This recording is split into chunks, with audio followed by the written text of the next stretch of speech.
Hi all, ഇന്ന് ഞാൻ പറയാൻ പോകുന്ന smart phone IQ Z9s Pro 5G smart ഫോണിനെ പറ്റിയാണ്. 25,000 to 30,000 റുപ്പീസിൻ്റെ ഇടയിൽ ആയിരിക്കും ഈ ഫോണിൻ്റെ പ്രൈസ് റേഞ്ച് വരിക. ഇതൊരു പക്ക ഗെയിമിംഗ് ഓറിയൻറ്റഡ് ആയിട്ട് വരുന്നൊരു സ്മാർട്ട് ഫോണാണ് മിഡ് റേഞ്ച് സെഗ്മെൻറ്റിൽ. അപ്പോൾ കൂടുതൽ സമയം കളയാതെ ഇതിൻ്റെ ഡീറ്റെയിൽ ആയിട്ടുള്ള സ്പെസിഫിക്കേഷൻസ് പരിശോധിക്കാം.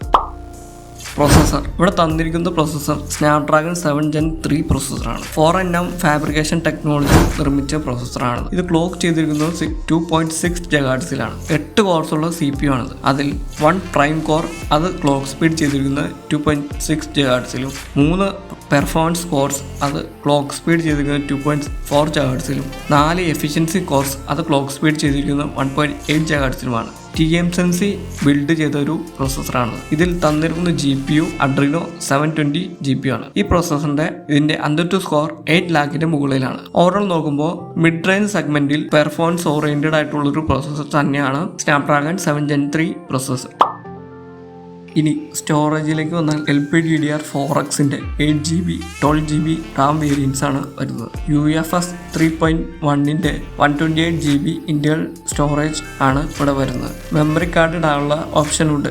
1TB വരെയാണ് മാക്സിമം സപ്പോർട്ട് ചെയ്യുന്നത്.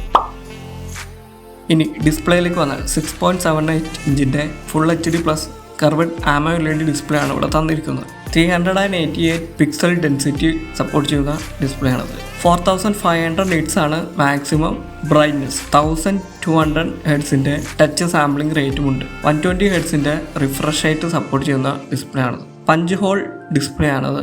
DT Star 2+ ഗ്ലാസ് പ്രൊട്ടക്ഷൻ ആണ് നൽകിയിരിക്കുന്നത്. ഓവറോൾ നോക്കുമ്പോൾ നല്ല മൾട്ടി മീഡിയ എക്സ്പീരിയൻസ് നൽകുന്ന ഡിസ്പ്ലേ തന്നെയാണ് ഇവിടെ നൽകിയിരിക്കുന്നത്. ഇനി ക്യാമറയിലേക്ക് വരുമ്പോൾ റിയർ സൈഡിൽ ഡ്യുവൽ ക്യാമറ സിസ്റ്റമാണ് നൽകിയിരിക്കുന്നത്. 50 MBയുടെ മെയിൻ സെൻസറും 8 MBയുടെ അൾട്രാ വൈഡ് ക്യാമറയുമാണ് തന്നിട്ടുള്ളത്. 50 MBയുടെ മെയിൻ സെൻസർ സോണി IMX882 സെൻസറാണ് നൽകിയിരിക്കുന്നത്. OIS സപ്പോർട്ട് ചെയ്യുന്ന ക്യാമറയാണത്. 4K 30 FPS വരെയാണ് മാക്സിമം റെക്കോർഡിംഗ് കേപ്പബിലിറ്റി. സെക്കൻഡറി തന്നിരിക്കുന്ന 8 MB അൾട്രാ വൈഡ് ക്യാമറ നോക്കിയാൽ 1080p 30 FPS വരെയാണ് മാക്സിമം റെക്കോർഡിംഗ് കേപ്പബിലിറ്റി. EISന്റെ സപ്പോർട്ട് ഉണ്ടാവും. ഇനി ഫ്രണ്ട് സൈഡിലേക്ക് വന്നാൽ 32 മെഗാപിക്സലിന്റെ സെൽഫി ക്യാമറയാണ് നൽകിയിരിക്കുന്നത്. 1080p 30 FPS വരെയാണ് മാക്സിമം റെക്കോർഡിംഗ് കേപ്പബിലിറ്റി. ഓവറോൾ നോക്കുമ്പോൾ ഒരു ആവറേജ് ക്യാമറ എന്ന് മാത്രമേ പറയാൻ സാധിക്കുകയുള്ളൂ. കാരണം ഇത് പെർഫോമൻസ് ഓറിയന്റഡ് ആയിട്ട് വരുന്ന സ്മാർട്ട് ഫോണാണ്. അതുകൊണ്ട് തന്നെ ഒരു ഡീസൻറ്റ് ലെവൽ ക്യാമറ എക്സ്പീരിയൻസ് മാത്രമേ ഇതിൽ നിന്നും പ്രതീക്ഷിക്കാൻ സാധിക്കുകയുള്ളൂ. ഡേ ലൈറ്റിലും നൈറ്റിലും എടുത്ത കുറച്ച് ക്യാമറ സാമ്പിൾസ് ഞാനിവിടെ കാണിക്കാം.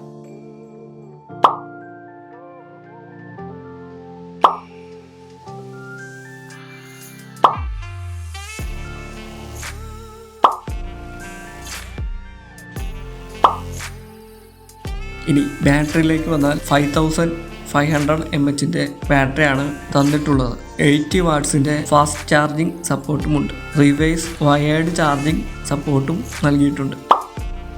ഇനി ഡിസൈൻ ആൻഡ് കളറിലേക്ക് വന്നാൽ IQ12 സ്മാർട്ട് ഫോണെ ഓർമ്മപ്പെടുത്തുന്ന രീതിയിലുള്ള ഡിസൈൻ പാറ്റേൺ ആണ് ഇവിടെ തന്നിട്ടുള്ളത്. 2 കളർ വേരിയൻസ് ആണ് ഉള്ളത്. ലീഗൻ വെതറിന്റെ ഓറഞ്ച് കളറും ലൂഎക്സ് മാർബിൾ എന്ന് പറയുന്ന വൈറ്റ് കളറുമാണ് തന്നിട്ടുള്ളത്. ഇനി ഇതിന്റെ തിക്നെസ് എന്ന് പറയുന്നത് 0.749 സെന്റിമീറ്റർ. IQ പറയുന്ന അനുസരിച്ച് സെഗ്മെന്റിലെ ഏറ്റവും സ്ലിമ്മസ്റ്റ് ഫോൺ എന്നാണ് പറയപ്പെടുന്നത്.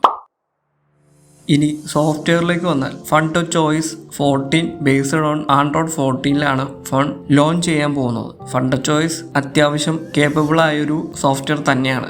ചെറിയ രീതിയിലുള്ള ഗ്ലിച്ചസും ബഗ്സും ഈ സോഫ്റ്റ്വെയറിലുണ്ട്. ഓവറോൾ പെർഫോമൻസിന് ഇത് ബാധിക്കില്ല. ഇനി അതർ ഫീച്ചേഴ്സ് എന്തൊക്കെയുണ്ടെന്ന് നോക്കിയാൽ ഡ്യുവൽ 5G സിം സ്ലോട്ട് ഉണ്ട്. ഇൻ ഡിസ്പ്ലേ ഫിംഗർ പ്രിന്റ് ആണ് തന്നിട്ടുള്ളത്. Wi-Fi 6 ഉണ്ട്. Bluetooth 5.4 ആണ് തന്നിട്ടുള്ളത്. ഡ്യുവൽ സ്റ്റീരിയോ സ്പീക്കേഴ്സ് തന്നിട്ടുണ്ട്. IP64ന്റെ ഡസ്റ്റ് ആൻഡ് സ്പ്ലാഷ് റെസിസ്റ്റന്റ് തന്നിട്ടുണ്ട്. അതുകൂടാതെ കുറച്ച് AI ഫീച്ചേഴ്സും ഉണ്ടാകും. ഇനി കൺക്ലൂഷനിലേക്ക് വന്നാൽ 25,000 to 30,000ന്റെ പ്രൈസ് റേഞ്ചിൽ മികച്ചൊരു ഗെയിമിംഗ് എക്സ്പീരിയൻസ് ആണ് നിങ്ങൾക്ക് ആവശ്യമെങ്കിൽ നിങ്ങൾക്ക് ധൈര്യമായി ചൂസ് ചെയ്യാൻ സാധിക്കുന്ന ഒരു സ്മാർട്ട് ഫോണാണ് IQ Z9s Pro 5G. ഇത് മെയിൻലി ഒപ്റ്റിമൈസ് ചെയ്തിരിക്കുന്ന ഗെയിമിങ്ങിന് വേണ്ടിയാണ്. അതുകൊണ്ട് തന്നെ ഒരു ആവറേജ് ക്യാമറ പെർഫോമൻസ് മാത്രമേ ഈ ഫോണിൽ നിന്നും പ്രതീക്ഷിക്കാൻ സാധിക്കുകയുള്ളൂ. ബട്ട് അത്ര മോശമായ ഒരു ക്യാമറയല്ല, ഒരു ഡീസൻറ്റ് ലെവൽ ക്യാമറ പെർഫോമൻസ് ആസ്വദിക്കാൻ സാധിക്കും.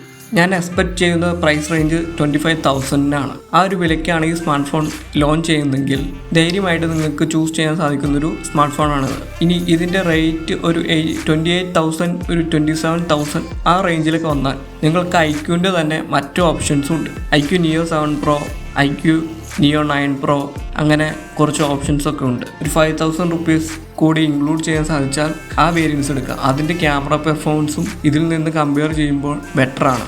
ഇതിനേക്കാൾ പവർഫുള്ളായ പ്രോസസ്സേഴ്സും ആ സ്മാർട്ട് ഫോൺസിൽ ലഭിക്കുന്നതാണ്.